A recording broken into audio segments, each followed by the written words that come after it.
তাহলে এই যে এখনো কিন্তু সেগুলো আছে অব্যাহত। এই যে গণের আকাঙ্ক্ষা যেটা বলা হয়, যে জনগণের আকাঙ্ক্ষা, জনগণের আকাঙ্ক্ষাটা কি? আপনারা জনগণের কাছে যান, জনগণের কথা শুনেন। আজকে এখনো কেন শিক্ষা ব্যবস্থা নিয়ে এখনো কেন কথা বলতে হয় আমাদেরকে? এখনো কেন শিল্পকলা নিয়ে কথা বলতে হয়? এখনো কেন আমরা রাজনীতি নিয়ে কথা বলতে হয়? এখনো এই যারা রক্ত দিল, যে মানুষগুলো যারা মারা গেল, যারা এখনো আহত আছে, আহতদের চিকিৎসা নিয়ে এখনো কেন ফেসবুকে লিখতে হয়? এখন তাদের কোনো কাতরা হাজারে আমরা শুনতে পাই। এদেরকে তো আগে তাদের চিকিৎসার ব্যাপারটা নিশ্চিত করা প্রয়োজন ছিল। সেজন্য আমরা যেভাবেই হোক আমরা বলবো, বর্তমান যারা অন্তর্বর্তীমূলক সরকার যারা আছেন, আপনারা এই বিষয়গুলো আগে ঠিক করবেন। 2 নম্বর হচ্ছে যে ইলিশের ব্যাপারটা আসছে, আমরা দেখতে পাচ্ছি যে নতজানু একটি পররাষ্ট্রনীতি। আমরা এমন পররাষ্ট্রনীতি চাই না।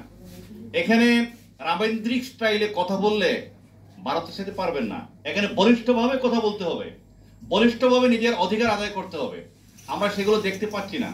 সেজন্য আমরা চাইবো যে এই বিষয়ে খুব দ্রুত আপনারা খেয়াল করবেন এবং সেখানে বলিষ্ঠভাবে নিজের কথা বলতে হবে। আমার আমরা আরো কিছু একটা কথা বলবো। ইদানিং আমরা দেখতে পাচ্ছি অনেকগুলো বিষয় নিয়ে কথা হয়, বায়তুল মুকাররম নিয়ে, এবং বিশেষ করে শুক্রবারটা আমাদের জন্য খুব একটা ঝুঁকিপূর্ণ একটা দিন হয়ে যায় বায়তুল মুকাররমে। এই যে নরেন্দ্র মোদী আশা নিয়ে যে মারামারিটা হইলো বায়তুল মুকাররমে আলেমদের সাথে, মানে আলেমদের হেফাজত নিয়ে যে গন্ডগোলটা হইলো, সেখানে হেফাজতের কোনো কর্মসূচি ছিল না। মারামারিটা কারা করছে? যুবলীগ, ছাত্রলীগ, মুসল্লির বেশি ভিতরে ঢুকছে, ভিতরে এক গ্রুপ, বাইরে আরেক গ্রুপ মারামারি করছে। এরপরে গিয়ে হেফাজত ইনভলভ হলো। তো এখন যেটা হচ্ছে, এখন কালেমার পতাকা বিরাট সমস্যা। তো কালেমার পতাকা এরা কারা আনে, কোথা থেকে আনে আমরা কিছুই জানি না।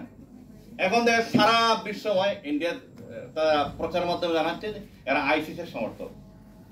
তো সেজন্য আমি আমাদের ভাইদেরকে বলবো, কালেমার সাথে তো আমাদের কোনো, কালেমা আমাদের প্রাণের স্পন্দন, আমরা সবাই ভালোবাসি, কিন্তু একটু সতর্ক থাকা দরকার আমাদের আবেগের সাথে। আমরা যেন তাদের এই পাতা ফাঁদে যেন পা না দিই। কালেমা নিয়ে আমরা কথা বলবো, কালেমার দাওয়াত দিব, কালেমার জন্য জীবন দিব, কিন্তু এটা নিয়ে কেউ যদি কোনো ষড়যন্ত্র করতেছে, ষড়যন্ত্র থেকে আমাদেরকে হেফাজত থাকতে হবে। কারা করতেছে, কারা এই কালেমার, আপনি কালো পতাকা ছাড়াও তো করতে পারেন কালেমা, সমস্যা নাই। সাদা পতাকা নিয়ে করেন, সমস্যা নাই। তো আরো অনেক কিছুই আছে, এটা একটু খেয়াল রাখা দরকার। আমি সর্বশেষ বলবো, বর্তমান সরকারে যারা আছে, যে আপনারা যে জনগণের যে আকাঙ্ক্ষা, যে উদ্দেশ্যে এদেশের মানুষগুলো, এতগুলো মানুষ জীবন দিল, সে উদ্দেশ্যকে আপনারা প্রতিফলিত করার চেষ্টা করবেন। আপনারা এখানে অল্প সময়ের জন্য আসছেন, যদি মনে করেন যেখানে স্থায়ীভাবে থেকে যাবেন, এটা ভুল কথা। স্থায়ীভাবে থাকার কোনো সুযোগ নেই। সেখানে আপনারা যেন যত দ্রুত সম্ভব ইলেকশনের ব্যবস্থা করেন, নির্বাচিত জনগণের আকাঙ্ক্ষা যেন প্রতিফলিত হয়, মানুষ যাকে নির্বাচিত করে তারা যেন এখানে আসতে পারে, সেই চেষ্টা করবেন। আপনাদের সবাইকে ধন্যবাদ।